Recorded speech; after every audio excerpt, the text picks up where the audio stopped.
Halo, Assalamualaikum warahmatullahi wabarakatuh. Om Swastiastu, Namo Buddhaya, Salam Kebajikan.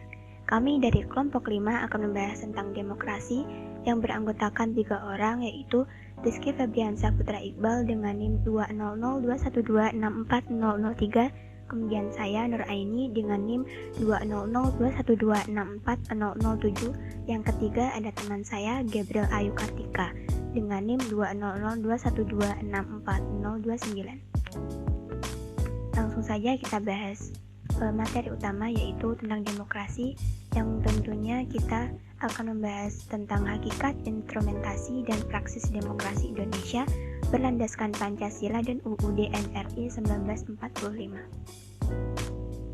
Yang pertama ada submateri, menelusuri konsep dan urgensi demokrasi yang bersumber dari Pancasila. Yang pertama kita bahas pengertian demokrasi. Apa sih demokrasi itu? Jadi demokrasi itu berasal dari bahasa Yunani kuno yang berasal dari kata demos dan kata kratein.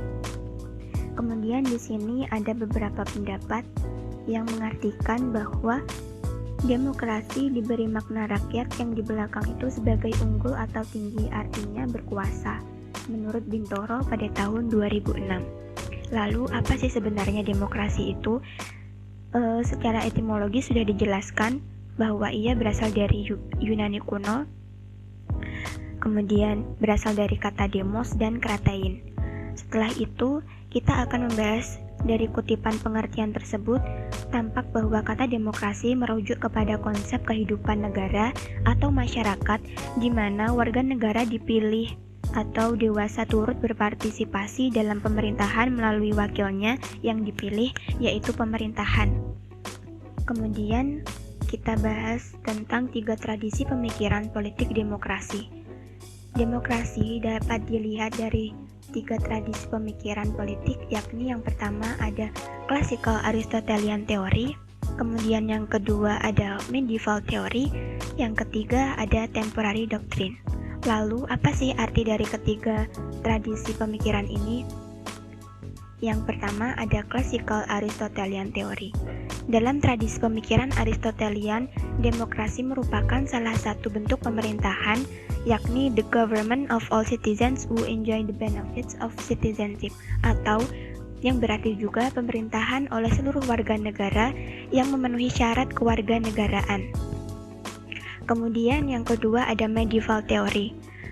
Sementara itu dalam medieval theory yang pada dasarnya menerapkan Roman law dan konsep popular sovereignty menempatkan a foundation for the exercise of power, leaving the supreme power in the hands of the people, atau suatu landasan pelaksanaan kekuasaan tertinggi berada di tangan rakyat. Kemudian yang ketiga ada contemporary doctrine. Sedangkan dalam contemporary doctrine of democracy, konsep republikan dipandang sebagai the most genuinely popular form of government, atau berarti juga konsep republik sebagai bentuk pemerintahan rakyat yang murni. Kemudian yang poin submateri yang ketiga, pemikiran tentang demokrasi Indonesia. Di sini akan kita bahas apakah sebelum muncul demokrasi Pancasila, bangsa Indonesia sudah memiliki tradisi demokrasi? Jawabannya iya. Di sini ada pendapat dari Muhammad Hatta, yaitu demokrasi desa sebelum demokrasi modern yang kita kenal seperti yang saat ini ada di Indonesia. Ciri-ciri demokrasi desa ada 3, yaitu cita-cita rapat, cita-cita masa protes, cita-cita tolong-menolong. Ketiga unsur desa tersebut merupakan dasar pengembangan ke arah demokrasi Indonesia yang modern. Yang keempat, pentingnya demokrasi sebagai sistem politik kenegaraan modern. Di sini akan kita bahas mengapa demokrasi yang dipilih sebagai jalan bagi bentuk pemerintahan guna mencapai tujuan bernegara, yakni kesejahteraan.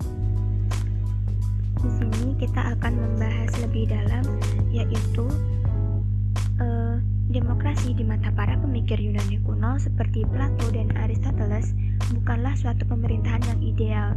Mereka menilai demokrasi sebagai pemerintahan oleh orang miskin atau pemerintahan oleh orang dungu. Demokrasi Yunani kuno itu selanjutnya tenggelam oleh kemunculan pemerintahan model kekaisaran diketahui dan tumbuhnya negara-negara di Eropa sampai abad ke-17. Kemudian, pada abad ke-17, lahirlah demokrasi modern yang disemai oleh para pemikir barat seperti Thomas Hobbes, Montesquieu, dan J.J. Rousseau bersamaan dengan munculnya konsep negara-negara di Eropa. Dengan demikian, sampai saat ini, demokrasi diyakini dan diterima sebagai sistem politik yang baik guna mencapai kesejahteraan bangsa. Hampir semua negara modern menginginkan dirinya dicap demokrasi, sebaliknya akan menghindar dari julukan sebagai negara yang undemokrasi. Di sini ada pembahasan pentingnya demokrasi. Mengapa kehidupan demokrasi sangat penting dikembangkan dalam kehidupan masyarakat? Karena demokrasilah yang memegang peran penting dalam masyarakat dan dalam tata aturan suatu negara. Tanpa adanya demokrasi suatu negara dan segala sesuatunya diatur oleh pemerintah, maka hilanglah kesejahteraan masyarakat dan kacaulah negara tersebut. Demokrasi sangatlah penting dan diperlukan masyarakat. Tidak hanya sekedar pemerintah yang memegang kendali dalam pengaturan suatu negara, perlu adanya masyarakat yang mengkomplement, mendukung, dan masyarakat perlu terlibat dalam pembangunan suatu negara demi terciptanya kemakmuran dan kesejahteraan negara. Kemudian, dengan demokrasi tak ada saling ingin menang sendiri, saling memaksakan kehendak, saling menghina, saling melecehkan, saling menjatuhkan. Yang ada saling menghargai, menghormati, mengerti, saling menerima, kemudian saling lapang dada, saling tenggang rasa, dan kehidupan yang nyaman pasti akan tercipta. Yang kedua ada menanya alasan mengapa diperlukan demokrasi yang bersumber dari Pancasila.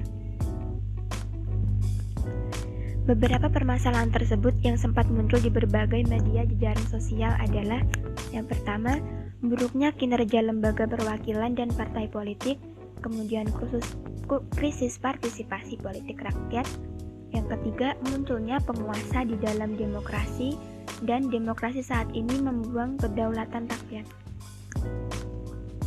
Kemudian, apa sih penyebab rendahnya berpartisipasi politik tersebut? Yang pertama, ada pendidikan rendah yang menyebabkan rakyat kurang aktif dalam pelaksanaan partisipasi politik. Yang kedua, ada tingkat ekonomi rakyat yang rendah. Kemudian yang ketiga, ada partisipasi politik rakyat yang kurang mendapat tempat oleh pemerintah. Kemudian yang poin menggali sumber historis akan dilanjutkan oleh rekan kami. Terima kasih. Di sini, saya akan melanjutkan penjelasan dari teman saya, yaitu menggali sumber historis sosiologis dan politik tentang demokrasi yang bersumber dari Pancasila. Sumber nilai yang berasal dari demokrasi desa. Demokrasi yang diformulasikan sebagai pemerintahan dari rakyat, oleh rakyat, dan untuk rakyat merupakan fenomena baru bagi Indonesia ketika merdeka. Kerajaan-kerajaan pra-Indonesia adalah kerajaan-kerajaan feodal yang dikuasai oleh raja-raja autokrat. Akan tetapi, nilai-nilai demokrasi dalam taraf tertentu sudah berkembang dalam budaya Nusantara dan dipraktikkan setidaknya dalam unit politik terkecil, seperti desa di Jawa, nagari di Sumatera Barat, dan Banjar di Bali. Selanjutnya adalah sumber nilai yang berasal dari Islam. Nilai demokrasi yang berasal dari Islam bersumber dari akar teologisnya. Inti dari keyakinan Islam adalah pengakuan pada Tuhan Yang Maha Esa. Dalam keyakinan ini, hanya Tuhanlah satu-satunya wujud yang pasti. Semua selain Tuhan bersifat nisbi belaka. Konsekuensinya, semua bentuk pengaturan hidup sosial manusia yang melahirkan kekuasaan mutlak dinilai bertentangan dengan jiwa tauhid. Pengaturan hidup dengan menciptakan kekuasaan mutlak pada sama manusia merupakan hal yang tidak adil dan tidak beradab. Sikap pasrah kepada Tuhan yang memutlakkan Tuhan dan tidak pada sesuatu yang lain, menghendaki tatanan sosial terbuka, adil, dan demokratis. Sumber nilai yang berasal dari Barat. Masyarakat Barat atau Eropa mempunyai akar demokrasi yang panjang. Pusat pertumbuhan demokrasi terpenting di Yunani adalah kota Athena, yang sering dirujuk sebagai contoh pelaksanaan demokrasi partisipatif dalam negara kota sekitar abad ke-5 sebelum Masehi. Selanjutnya, muncul pula praktik pemerintahan sejenis di Romawi, tepatnya di kota Roma, Italia, yakni sistem pemerintahan republik. Model pemerintahan demokratis seperti Athena dan Roma ini kemudian menyebar ke kota-kota lain dan sekitarnya, seperti Florence dan Venice. Model demokrasi ini mengalami kemunduran sejak kejatuhan Imperium Romawi sekitar abad ke-5 Masehi. Bangkit sebentar di beberapa kota di Italia sekitar abad ke-11, kemudian lenyap pada akhir zaman pertengahan Eropa. Setidaknya, sejak pertengahan 1300 Masehi, karena kemunduran ekonomi, korupsi, dan peperangan, pemerintah demokratis di Eropa digantikan oleh sistem pemerintahan otoriter. Budiarjo juga menyatakan bahwa dari sudut perkembangan sejarah demokrasi Indonesia sampai masa Orde Baru dapat dibagi ke dalam 4 masa, yaitu yang pertama adalah masa Republik Indonesia pertama, dari tahun 1945 hingga 1959, yang dinamakan masa demokrasi konstitusional yang menonjolkan peranan parlemen dan partai-partai. Karena itu dinamakan demokrasi parlementer.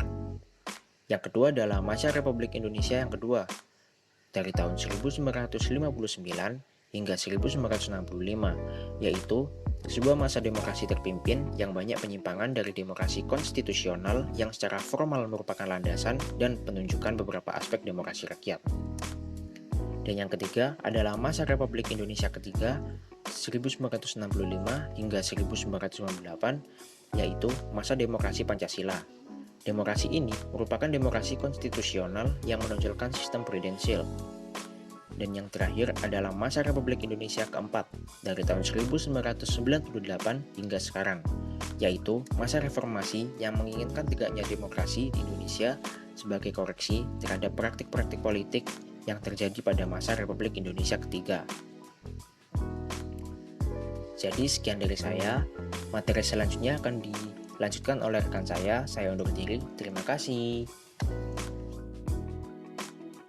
Saya akan melanjutkan penjelasan dari rekan saya, yaitu mengenai dinamika demokrasi yang bersumber dari Pancasila.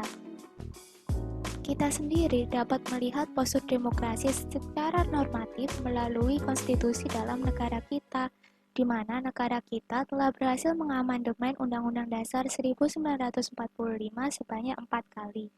Perihal demokrasi sendiri dapat kita amati dari fungsi maupun peran lembaga permusyawaratan dan perwakilan rakyat, yaitu antara lain Majelis Permusyawaratan Rakyat, Dewan Perwakilan Rakyat, dan juga Dewan Perwakilan Daerah.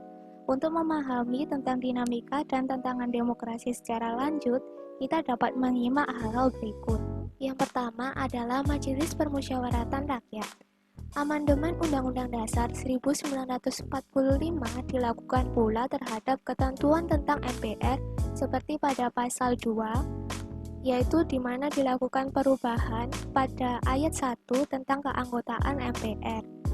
Dan juga dapat kita lihat pada pasal 3 yang sebelumnya tanpa ayat diubah menjadi 3 ayat seperti berikut. Selanjutnya ada Dewan Perwakilan Rakyat. Ketentuan mengenai DPR juga dilakukan perubahan dalam upaya mempertegas pembagian kekuasaan dan menerapkan prinsip saling mengawasi dan mengimbangi yang lebih ketat dan transparan. Perubahan tersebut terjadi pada pasal 19, di mana dilakukan perubahan menjadi 3 ayat seperti berikut.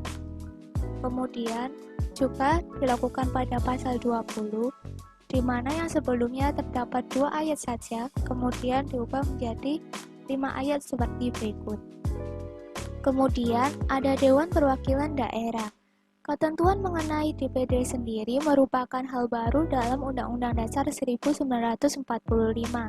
Ketentuan ini diatur dalam bab tersendiri dan terdiri dari 2 pasal, yaitu pasal 22C dengan 4 ayat dan juga pasal 22D dengan 4 ayat, di mana DPD ini dibentuk sebagai lembaga penampung aspirasi masyarakat tingkat daerah. Demikianlah dinamika yang terjadi dengan lembaga permusyawaratan dan perwakilan di negara kita yang secara langsung mempengaruhi kehidupan demokrasi. Dinamika tersebut diharapkan akan mendatangkan kemaslahatan kepada semakin sehat dan dinamisnya demokrasi Pancasila yang telah melakukan konsolidasi menuju demokrasi yang matang. Selanjutnya, saya akan membahas mengenai esensi dan urgensi dari demokrasi Pancasila. Sebagai demokrasi yang berakar pada budaya bangsa, kehidupan demokratis yang kita kembangkan harus mengacu pada landasan ideal Pancasila dan juga landasan konstitusional Undang-Undang Dasar Negara Republik Indonesia tahun 1945. Berikut ini adalah 10 pilar demokrasi Pancasila. Yang pertama, demokrasi berdasarkan ketuhanan yang Maha Esa.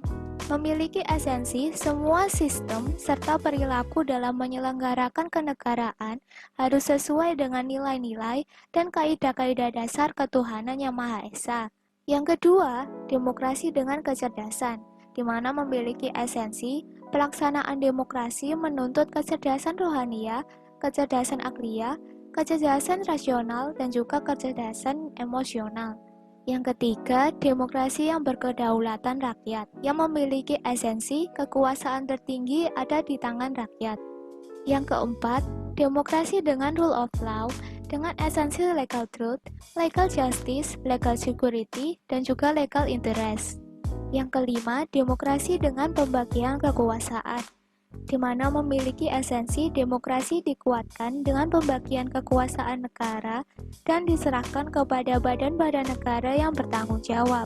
Yang keenam, demokrasi dengan hak asasi manusia yang memiliki esensi mengakui hak asasi manusia yang tujuannya untuk meningkatkan martabat dan derajat manusia. Yang ketujuh, demokrasi dengan pengadilan yang merdeka, dengan esensi diberlakukannya sistem pengadilan yang independen yang memberi peluang seluas-luasnya kepada semua pihak yang berkepentingan untuk mencari dan menemukan hukum yang seadil-adilnya. Yang kedelapan, demokrasi dengan otonomi daerah, di mana memiliki esensi demokrasi yang merupakan pembatasan terhadap kekuasaan negara, khususnya kekuasaan legislatif dan eksekutif di tingkat pusat, dan terlebih khusus lagi pembatasan atas kekuasaan presiden. Yang kesembilan, demokrasi dengan kemakmuran, yang memiliki esensi demokrasi ditujukan untuk membangun negara kemakmuran oleh dan untuk sebesar-besarnya rakyat Indonesia.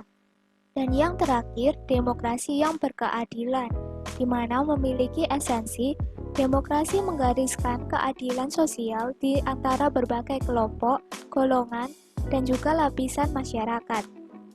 Yang selanjutnya, mengapa sih kehidupan demokratis itu penting?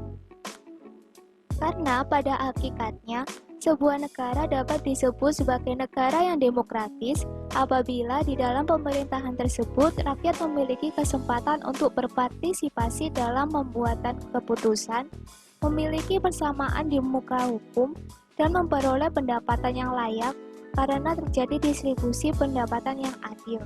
Partisipasi dalam pembuatan keputusan sendiri maksudnya adalah kebijakan yang dikeluarkan harus dapat mewakili berbagai keinginan masyarakat yang sangat beragam. Kemudian, persamaan kedudukan di muka hukum memiliki arti hukum harus dijalankan secara adil dan benar. Hukum tidak boleh pandang bulu, siapa saja yang bersalah dihukum sesuai dengan ketentuan yang berlaku.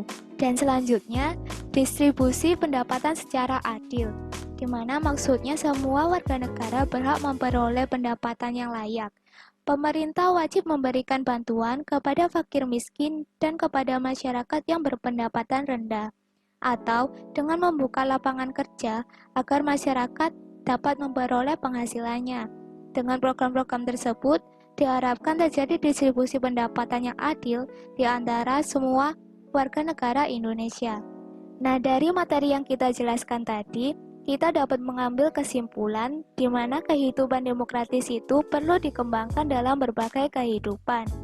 Karena seandainya kehidupan yang demokratis ini tidak terlaksana, maka asas kedaulatan rakyat tidak akan berjalan, tidak ada jaminan hak-hak asasi manusia, dan juga tidak ada persamaan di depan hukum.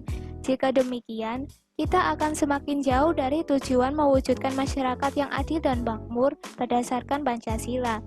Oleh sebab itu, sistem demokrasi dianggap penting sebagai jalan mencapai tujuan hidup bernegara, yakni kesejahteraan dan keadilan sosial. Baik, sekian penjelasan dari kami. Semoga materi yang kami sampaikan ini bisa bermanfaat bagi kita semua. Saya mewakili kelompok ini ingin meminta maaf apabila ada kesalahan ucapan maupun penulisan. Terima kasih sudah menyimak. Wassalamualaikum warahmatullahi wabarakatuh.